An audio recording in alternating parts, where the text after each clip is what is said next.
เดี๋ยวท่านป่วยเอาท่านป่วยเรื่องของเก่าเรื่องใหม่แย่เอาต้นเลยนะโมตัสสะภะคะวะโตอะระหะโตสัมมาสัมพุทธัสสะเป็นตอนนะโมตัสสะภะคะวะโตนะโมตัสสะภะคะวะโตอะระหะโตสัมมาสัมพุทธัสสะนะโมตัสสะภะคะวะโตอะระหะโตสัมมาสัมพุทธัสสะ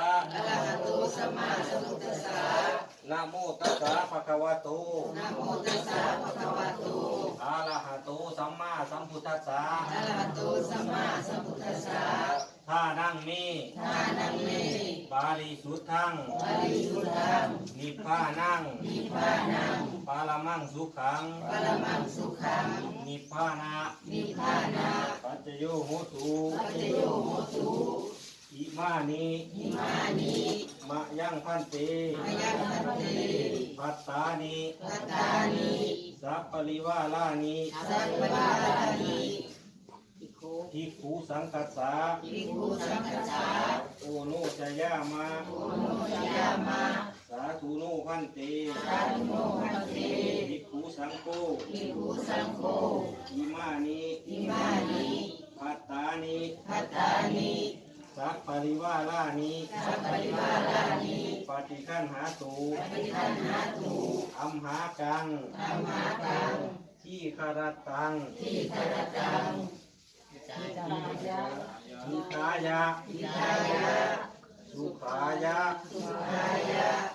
ข้าแต่พระสงฆ์ผู้เจริญข้าพระเจ้าทั้งหลายขอน้อมถวายมัตตกะภัตตาหารกับทั้งบริวารทั้งหลายเหล่านี้แก่พระภิกษุสงฆ์ขอพระภิกษุสงฆ์จงรับภัตตาหารกับทั้งบริวารทั้งหลายเหล่านี้ของพวกข้าพระเจ้าทั้งหลายเพื่อประโยชน์และความสุขแก่ข้าพเจ้าทั้งหลาย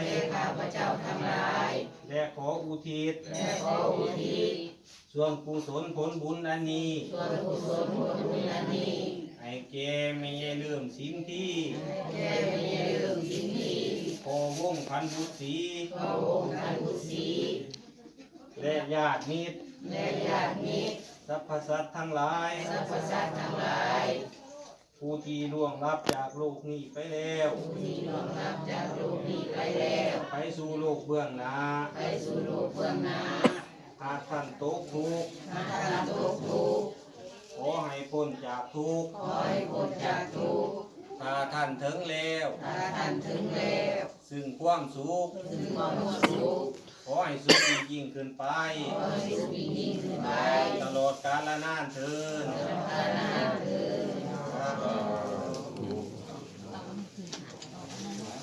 เนี่ย